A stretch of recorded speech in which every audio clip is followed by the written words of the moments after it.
জয় শ্রীরাম। হনুমান জয়ন্তীর অনেক অনেক শুভেচ্ছা প্রিয় বন্ধুরা। আমি একটা নতুন ভিডিও নিয়ে চলে আসলাম।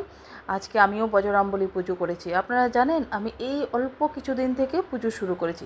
খুব একটা নিয়ম টিয়ম আমি কিছু জানি না। আমি শুধু ঠাকুরকে স্নান করিয়েছি, ফুল দিয়েছি, আর কলা লাড্ডু একটা নারকেল দিয়েছি, গোটাই দিয়েছি, কাটিনি। আমার ঠিক জানা নেই কি কেটে দিলে ভালো হয় না কি, কিন্তু ফেসবুকে এত নিয়ম কোনটা করব সেটাই বুঝে পাচ্ছিলাম না। খুব সকালবেলায় আমি পুজোটা করে নিয়েছি। বজরংবলীর পুজো করে হনুমান চালিসা পাঠ করেছি, গীতা পাঠ, নাম জপ সব কিছু কমপ্লিট করে চলে আসলাম একটু চা খাবো। চাটা বসিয়ে দিয়েছি আর চলে গেলাম। কাপড়গুলো ধুয়ে রেখেছিলাম, তো সেই কাপড়গুলো ছড়িয়ে দেবো, বালকনিতেই ছড়িয়ে দেবো। বেশি কাপড় নেই, রাফ ইউজের কিছু কাপড় ছিল, সেগুলো ছড়াতে ছড়াতে জলটা ততক্ষণে ফুটে উঠেছে। ঘরে এসে সেই চা পাতা দিয়েছি, চা পাতা দিয়ে তারপরে আবার সে বাকি কাপড়গুলো ছড়াতে চলে গেছি। মানে 2-3 বারে বলতে পারেন কাপড়গুলো ছড়িয়ে দিয়েছি। ফিরে এসে দেখছি চাটা অনেকটা বেশি হয়ে গেছে। আমি বুঝে গেছি চাটা আজকে আমি খেতে পারবো না। তো বিস্কিট নিয়ে নিয়েছি। হ্যাঁ, আমি কিন্তু উপবাস রাখিনি, শুধু পুজো দিয়েছি আর তারপরে চা নিয়ে নিয়েছি, আর এমনিতে নিরামিষ খাবার খাবো, উপবাসটা রাখিনি। তো যেটা ভেবেছিলাম সেটাই হলো। চাটা এত তিতে হয়ে গেছে আর খেতে পারলাম না।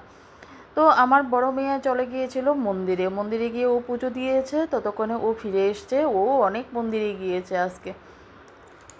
আসার সময় একটা হনুমানজির ঝান্ডা এনেছিল, ধ্বজা বলে এটাকে, তো ঘরে লাগিয়ে দিয়েছি। আর তারপরে ঘরে এসে আবারও পূজা করেছিল।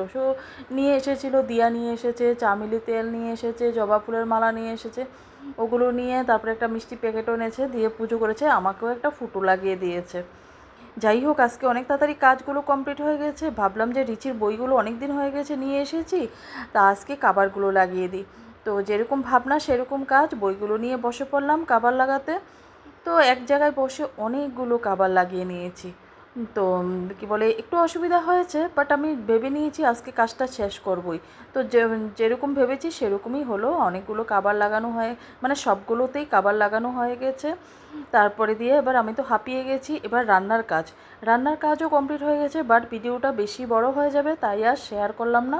নিরামিষ রান্না হয়েছে, এবার খাবার দাবার হবে। অনেক আগেই রান্নাটা হয়ে গেছে, বাট ভিডিওটা আমি এই মাত্র এডিটিং করেছি তাই বললাম। সবাই ভালো থাকবেন, আপনাদেরকে জীবনে অনেক আনন্দ আসুক, বজরংবলীর আশীর্বাদে সবাইকে ঠাকুর সুস্থ রাখুক, ভালো থাকুক। পরের ভিডিওতে আবারও অনেক গল্প হবে বন্ধুরা। ওই যে দেখুন কতগুলো বুকসে কভার লাগিয়েছি, এটাও একটা বড় ডিউটি, তাই না? নতুন বুকস নিয়ে আসলে পরে কভার লাগানোটা একটা বড় চাপের ব্যাপার। তো বন্ধুরা টাটা, আবার পরে গল্প হবে।